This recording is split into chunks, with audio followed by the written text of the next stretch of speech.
All right, welcome back to Rock Forever. We are taking it around the world, taking it down to Texas, Yeah. doing it Southern style here.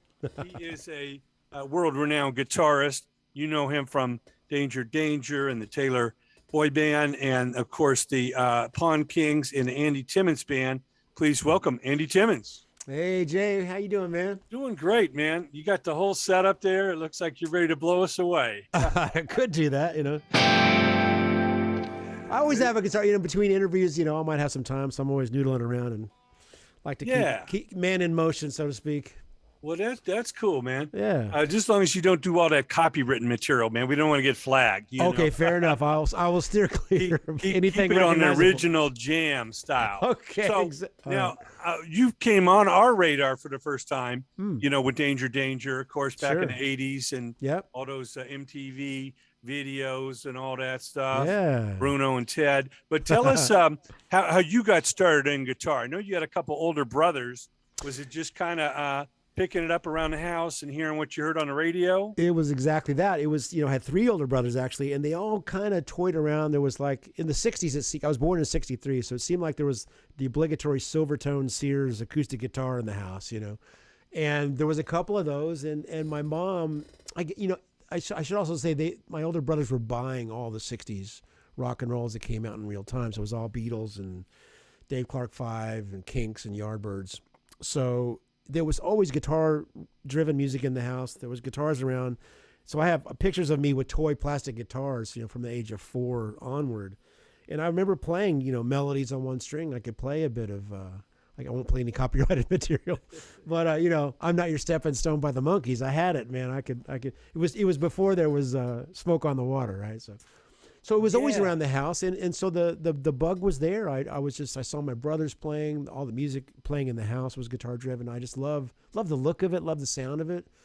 So I was just I had no choice. It was just, that's all I cared about. That's all I was really into. And just, by the age of, I don't know, 9 or 10, maybe I was actually starting to learn songs by ear, from the record player. I remember being in my bedroom and every picture tells a story was on the record player.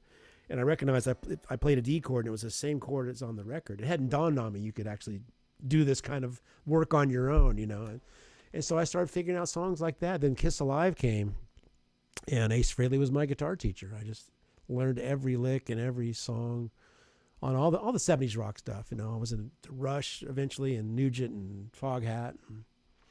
Well, the British invasion definitely invaded the Timmons household. And yeah, for sure. Of course, as we know, all those British guitarists that we fell in love with, they were all inspired by the American guitarists, the Chuck Berrys and of course the Muddy Waters and the B.B. Kings and the Cliff Gallup, Willie for Dixon. Yeah, it's amazing how it goes back and forth over the pond there.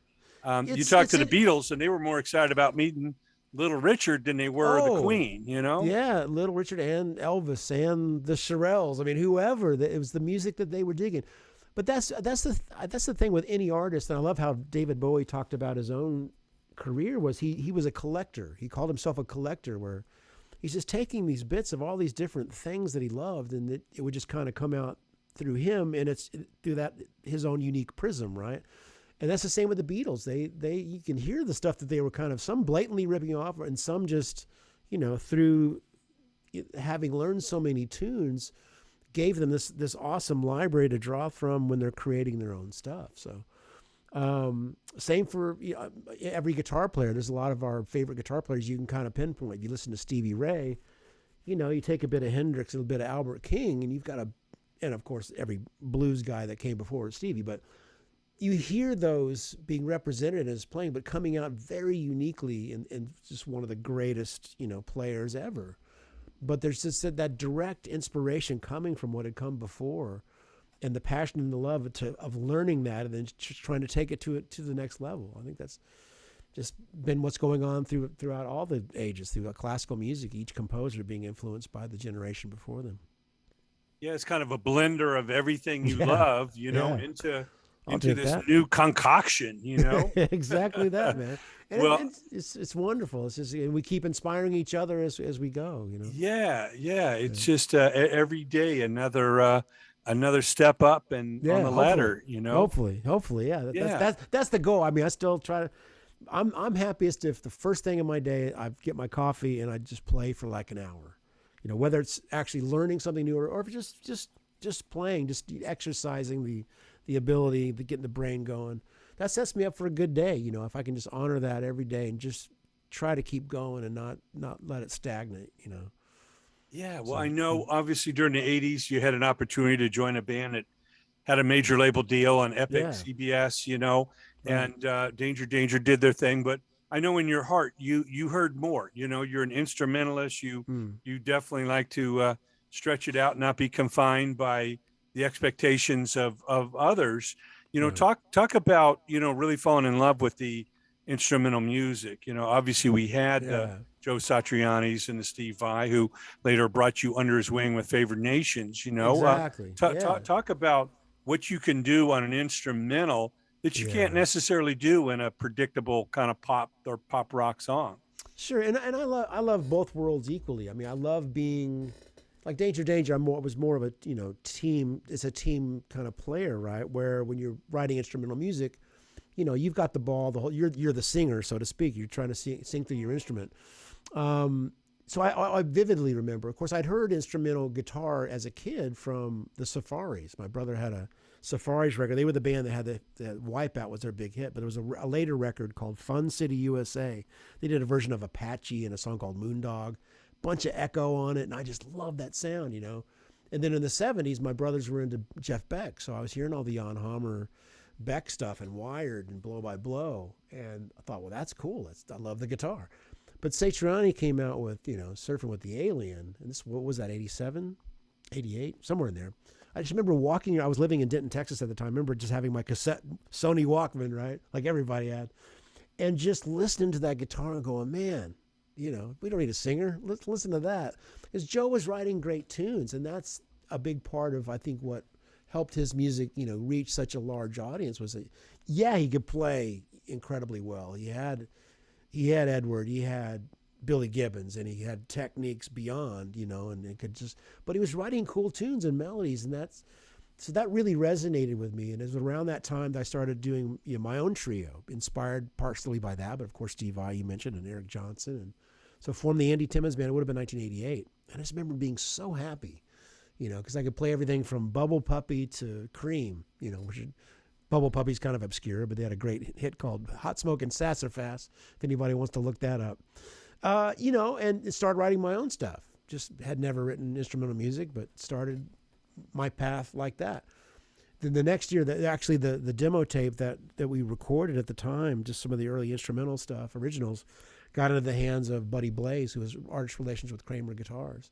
And so he's the guy that was actually the conduit into getting me the Danger Danger audition and that next leg of my career, joining that band, which at the time kind of seemed like the holy grail, in that 80s era. It's like, well, yeah, being in a major label band and getting on MTV, that seemed to be, well, isn't this what we all want, But once I got there, and again, some of the greatest times of my life, irreplaceable, wonderful times, I also realized, well, this really isn't it for me. This is fun, but I'm not making the music that's really in my heart, which I'd grown up playing straight rock and roll, but I was equally a fan of Wes Montgomery and Mike Stern and Larry Carlton and Pat Metheny. I loved everything guitar. And so realized that once I'd had that experience, well, that was cool, but I'm going to go back to Texas and just make the music that I really want to make. Own my own masters, which was important too. For my experience with Danger Danger, where we'd recorded a third album for Epic, and they didn't release it, but then made it impossible for us to get the rights to the music. I said, why would you work so hard on something and it not belong to you? This made no sense. So anyway, that was my music business education, and really kind of a self-defining lesson too. I was 25, 26. So came out of that like, all right, that was a lot of fun, but now I know what's important to me. And it's not necessarily notoriety or, the money part of it, right? It's more, not that I came away from that with any money, but it let me know that anytime I made a decision based on anything but what was in my heart, that it wasn't necessarily the right decision. If it was based on money or what I thought would, boost the career, that's not always the right move. You got to do what you're really authentic doing, Yeah, And that's of the way course. I've dealt with my career ever since, that time. Yeah, I mean Yeah. that was the appetizer, but you knew there was a main course somewhere else, you know? Yeah, though I wasn't really sure what it would be. I just knew that I had to keep moving towards what really attracted me, what I really wanted to do. And still, I'm still doing that. Still just kind of just finding my way and, still learning and trying different things. And that's what's fun about this new record is that it's a little different than anything else I've ever done. And I think that's important for every artist to, and the fan base may dig it, they may not. But it's like I'm a huge fan of Todd Rundgren. I don't love every record he puts out, but I love that he does it. It's gonna be different. It might be off the wall. You might think it's the greatest thing. You might think I'm never gonna listen to that again. Doesn't matter. I mean, it's still beautiful because he's doing it, and he's not doing "Hello, It's Me." Though he did do a bossa nova version of that. That was pretty cool. But you know what I'm saying? It's like He's taking chances. He's never standing still. Jeff Beck. You can never predict what the next Todd is going to sound. There's no clue, and I love that. I love that Jeff Beck refuses to repeat himself. He'll just keep growing and changing. I don't like every record as much as I might like some, but once he got to Emotion and Commotion, I thought, man, that's a pinnacle of guitar expression. What he's doing with a single note beyond just about everybody, just so I love the fact that he could have stopped at Shapes of Things, the Yardbirds, 65, Feedback, and before Hendrix. I mean, there was just some really cool stuff already happening, but he just kept growing, and that's inspiring. It's like, it makes you just want to keep improving and keep working towards a higher level of expression. That's really what it's about for me. I just want to keep exploring the potential of the instrument.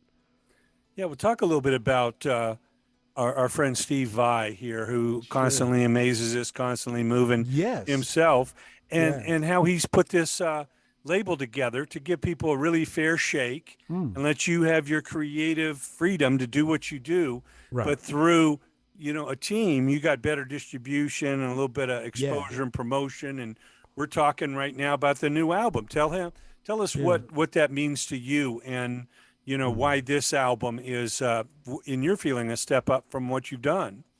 Well, yeah, I should point out that I had 2 records out on Steve Vai's label, and then he distributed my Sgt. Pepper record. So we're not currently working together in that way, but he came along with the Favored Nations label. I want to say it was late 90s or early 2000s. My chronology is horrible, but he was the first guy to come along where it made sense to me. Whereas I hadn't given all my solo records to that point. I hadn't sent to any labels. I'm just going to put it out on my own. I wasn't interested. Again, really based on my experience with Danger. But he came along, and he was the first guy to set up a deal where, like, this is a partnership. We're 50-50. Once we recoup whatever costs we have for, production and promotion, it was unheard of. And I was honored that he came to me. I was one of the first guys he signed to his label. And of course, at that point, because I was just kind of a self-managed, self-funded artist, it meant a lot to have Steve's, name and energy and just credibility behind my record, right? So, and he's a really unique individual where both sides of the brain are on fire. He's a really smart guy, but also one of the most creative guys you could possibly meet. So I learned a lot from him. He was really as much of a label guy as he was a mentor. He never told me to do anything, but he would have suggestions. Well, maybe you should consider this, or here's my impression of when I hear this, it makes me think. So we had really great input, and so that a very, very fond part of my career, and for him to help me the way he did. He released That Was in This Is Now, which was kind of a compilation of my first couple of records plus a few new songs. Then the Resolution record, and really got behind it and helped me get it out there on a larger stage. And by the time I did the Sgt. Pepper remake in 2011, I think that came out, he was like, look, you'll do better if you form your own label and just let me distribute it. He could have, looked out for his own interest, but he said, look, here's a way that you should do this in my best interest, not his. And was very, very giving in that way. And so now since then, I've just kind of continued to do it on my own. Now that it's so easy to distribute, online with all the digital outlets, and still selling, CDs through my website and through CD Baby. It's worked out great. And but I have Steve to thank for a really major boost in my career. And really excited about his new record. I've only heard the first single, but it sounds great. I reached out to tell him, I think it's some of the best harmonic movement that I've heard from him. He's always uber creative and uber humbling. I mean, I remember there was one record that came out. I don't remember the title. It was like kind of a art cover. I want to say Fire Garden, but that may not be right. It was I've only listened to it once ever. It was so powerful and so intimidating. Like I couldn't listen to it again. It was just so heavy, there's so much going on with that guy, and uber proud to call him a friend, and he's been real helpful. Well, we need more people like him in the music business. That's for sure. Amen. That. Andy, tell us about the new album, the title, and what inspired you this time, and what you feel most proud of achieving, laying it down. Right on. So it was kind of just a fun side project that I met this guitar player named Josh Smith, and I had known Josh. I was just kept seeing YouTube videos of this amazing guitar player, real blues based, but there was a lot more going on. I could tell he was into jazz and he was into some country, some Danny Gatton style stuff. So I got his number from somebody. I just called him to say, hey man, I really love what you're doing. And he was familiar with my work and was a fan. And at this time he had just finished putting his studio together out in LA. I said, hey man, come out and record. And you meet a million people in your career that like, hey, let's get together, and 99% of the time it just doesn't work out time wise, or maybe good intending. But he invited me out, and there was a NAMM show coming up, and which in Anaheim in January. This would have been 2020, and I'll come out a couple days early. I'll put some tunes together. He wrote a couple things for me, but I said, look, Josh, I want you to produce, and you pick the band. Every time I see you on YouTube, your band's always slamming. Just you pick the players. I'm just going to come out as the artist. Great. So that's how we did it. In like 2.5 days, we recorded the majority of the record. The idea was I was going to come back in March to finish the tracks we didn't finish, but of course nobody went anywhere in 2020 of March.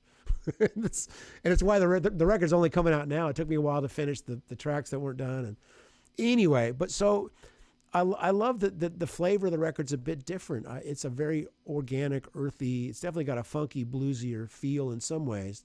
But there's some straight ahead rock stuff on there too. There's some of the ballads that sounds like it could be on an Andy Timmons Band record. But just the different band, the different organic sound of it, I really like a lot. So I'm real proud of it in that way.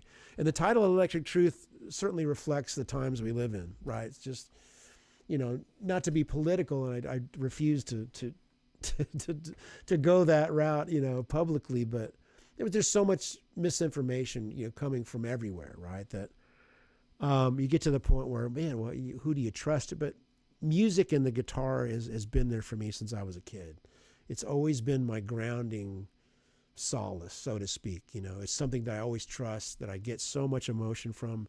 Uplifting, sad, whatever the vibe is, it's always there for me to, not only as a fan to listen, but also to express, just on a very selfish personal level, but also as an artist, right? I can share that.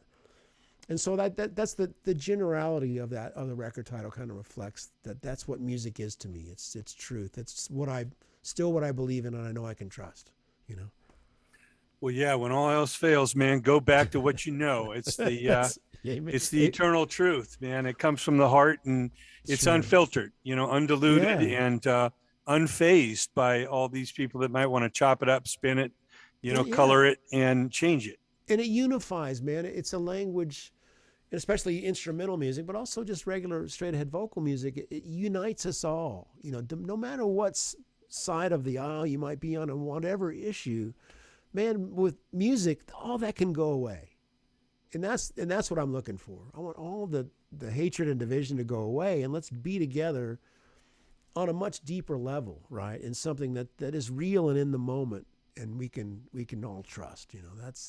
That's what it's about for me. And we're lucky to have this, man. Not everybody has this passion of music and being a fan, being an artist. We're very, very fortunate that we have this in our life. Yeah, well, it's a pleasure to hear all about it. We encourage everybody to go out, get Andy Timmons' album, Electric Truth. Check out his back catalog. Yeah. Do yourself a favor, man, and tell a friend. It's amazing. A few million of your best friends. Yes.